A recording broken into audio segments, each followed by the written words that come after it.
अस्सलामुअलैकुम फ्रेंड्स, कैसे हैं आप सब। उम्मीद है कि आप सब खैरियत से होंगे, खुश होंगे, अपने घरों में आबाद होंगे। अल्लाह ताला सबको खुश और आबाद रखे, आमीन। तो कमेंट कर कर आमीन ज़रूर लिख दीजिएगा। तो आज हम ऐसी रेसिपी आपको बताने जा रहे हैं जो बहुत ही यूनिक है, साथ साथ ये टेस्टी भी बहुत है। इससे आप मटन कौरमे निहारी के साथ, पायों के साथ खाएंगे तो ये बहुत, इसका मज़ा दुगना हो जाएगा, चुगना हो जाएगा। जब आप खाएंगे तो ये बहुत टेस्टी लगती है। इसे आप पनीर के साथ भी खाएं, सब्ज़ी के साथ, किसी भी सब्ज़ी के साथ सर्व करें, ये बहुत अच्छा लगता है। तो आप ज़रूर से इसे ट्राई कीजिएगा। एक बार ट्राई करेंगे तो आपके घर वाले बार बार इसे बनाने की डिमांड करेंगे, ये इतना टेस्टी है। मेरे घर वालों को तो ये बहुत पसंद आता है, आए दिन इसकी डिमांड लगी रहती है। तो चलिए जी शुरू करते हैं। सबसे पहले एक बाउल लेंगे, उसमें हमें एक अंडा डाल लेना है। इसी के साथ हम दूध ले लेंगे। तो मैंने 1 गिलास दूध लिया है और ये इतना गर्म है कि अगर हम उंगली डालें ना तो हमारी उंगली जले भी ना, और इतना ठंडा भी नहीं है, यानी कि मीडियम रह लेना है। बहुत ज़्यादा ठंडा भी नहीं है और बहुत ज़्यादा गर्म भी नहीं है। अब इसी के साथ मैंने 2 से 3 टेबल स्पून शुगर ले ली थी। आप चाहें तो शुगर पाउडर भी इस्तेमाल कर सकते हैं।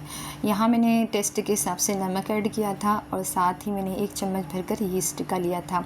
ये मैं ड्राई यीस्ट ले रही हूँ। अगर आप शुगर पाउडर ले रहे हैं तो आपको बहुत ज़्यादा मिक्स करने की ज़रूरत नहीं है, और मेरी तरह आपने भी शुगर, मोटी वाली जो शुगर होती है वो वाली यूज़ की है, तो इसे अच्छी तरह से मिक्स कर लीजिएगा। तो गुनगुना दूध होता है तो ये वैसे बहुत आसानी से मिक्स हो जाती है, कोई दिक्कत नहीं है। अगर आप शुगर मोटी वाली भी यूज़ कर रहे हैं तो ठीक हो गया। ये हमारा अच्छी तरह से मिक्स हो गया। अब हम इसमें आटा ले लेंगे। तो मैंने यहाँ अभी 1 कप आटा ही लिया है। अगर हमें और रिक्वायरमेंट होगी तो हम इसमें बाद में आटा और मिक्स कर लेंगे। पहले हम इसे ही अच्छी तरह से मिलाने की कोशिश करेंगे। ये मिल चुका है तो देखें, ये थोड़ा मुझे पतले साइड पर लग रहा है, यानी हमें आटा ऐसा चाहिए ना, मतलब आटे का डो इस तरह से लगाना है कि बहुत ज़्यादा थिक यानी टाइट भी ना हो, बहुत ज़्यादा सॉफ्ट भी ना हो कि हम हाथों पे हमारे लगे।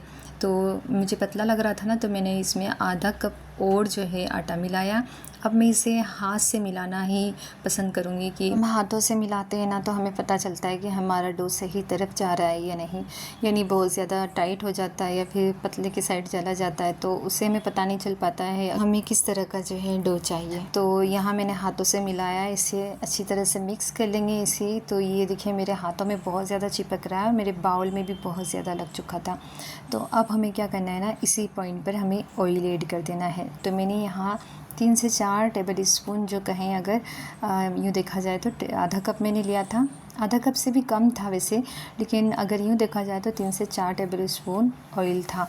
तो देखिए अब ये बाउल भी अच्छे से साफ़ हो गया और आटा भी अच्छे से चिकना हो चुका है। तो बस अब इस आटे को हम कुछ देर के लिए रेस्ट पे रख देंगे, यानी इसे फर्मेंट होने के लिए रख देंगे। तो किसी भी गर्म जगह पर अब हम इसे रख देंगे। तो मैंने क्या किया था ना, आटे के डब्बे के अंदर रख कर उसका ढक्कन लगा कर रख दिया था। तो इसे तकरीबन 1 घंटा लग चुका था, और इसमें अभी अगर मैं ज़्यादा देर रखती तो और ये अच्छे से हो जाता, लेकिन मेरे पास टाइम कम था तो इसीलिए मैंने इसे थोड़ी देर ही रखा है। अगर आपके पास टाइम अच्छा है तो आप कोशिश कीजिएगा 2 से ढाई से 3 घंटे, 2.5 से 3 घंटे रखेंगे ना तो ये अच्छे से हो जाएगा। तो ये देखिए अब हमारा आटा जो है ये अच्छे से हो चुका है, सॉफ्ट हो चुका है, हमने इसे रेस्ट दिया। तो अभी भी हमें क्या करना है ना, इसे अच्छे से पंच मारना है, यानी मुक्की लगा लें या पंच, जो भी आप अपने लैंग्वेज में बोलते हैं। तो इस तरह से हम पंच लगाते जाएंगे ना तो ये और सॉफ्ट हो जाएगा। तो मैंने क्या किया ना कि मुझे इस तरह से इत्मीनान नहीं हो रहा था, तो मैंने इसे कटिंग बोर्ड पर लिया और इस तरह से इसको मल मल कर खूब अच्छे से मैंने इसको जो है ना अच्छे से सॉफ्ट कर लिया। इस तरह से करने से जो है ना, हम जितना इसे अच्छे से मिलाएंगे, चिकना करेंगे ना, उतनी अच्छी जो है हमारी रेसिपी बनकर तैयार होगी। यानी जो हम पराठे बनाने वाले हैं ना वो बहुत सॉफ्ट बनेंगे अंदर से और बाहर से क्रिस्पी। तो इसी तरह से आपको करना है, कोशिश करना है, थोड़ी मेहनत करेंगे तो टेस्ट भी तो अच्छा पाएंगे ना। तो अब हमने क्या करना है ना, इसको गोल कर लेना है, इसका शेप गोलाई में कर देना है। और इसके जो है ना मैंने 4 पेड़े बनाए थे।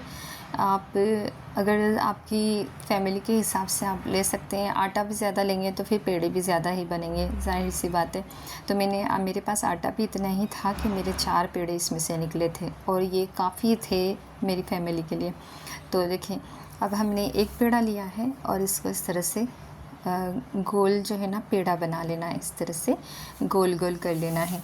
तो ये आटा है ना थोड़ा सा सॉफ्ट बहुत ज़्यादा होता है, तो थोड़ी सी दिक्कत होगी, लेकिन बन जाएगा, कोई दिक्कत नहीं है। अगर आप इसे अच्छे से जो है ना इसकी मरम्मत करेंगे ना तो ये अच्छा बन जाएगा।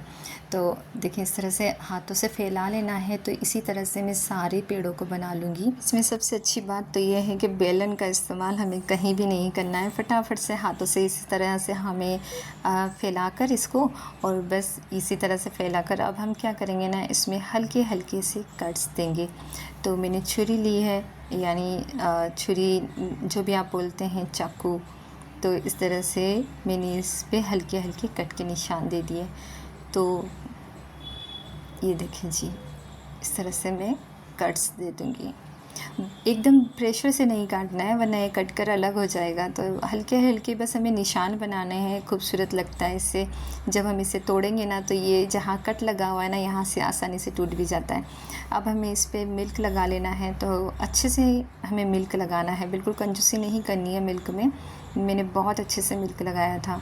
अब मिल्क लगाने के बाद हमने इसमें क्या करना है ना, सफ़ेद तिल जो होते हैं ना, सफ़ेद वाले तिल अगर आपके पास हो तो आप ज़रूर से लगाइएगा, अगर नहीं है तो उसे आप स्किप भी कर सकते हैं। तो बस, और अगर आपके पास काले वाले तिल है या फिर आपके पास कलौंजी के बीज हैं तो वो भी आप हल्के फुल्के से इस पर डाल सकते हैं, ताकि ये दिखने में एकदम बेकरी स्टाइल लगेंगे और फिर घर वालों को अच्छे भी लगेंगे। घर वाले पूछेंगे बेकरी से मंगवाया या फिर आपने बनाया, यकीन नहीं करेंगे कि आपने बनाया, क्योंकि इसका टेस्ट भी बेकरी वाला आता है। तो अब ऑयल ले लेना है और देखें अब इसमें हम अपने पराठे डालेंगे।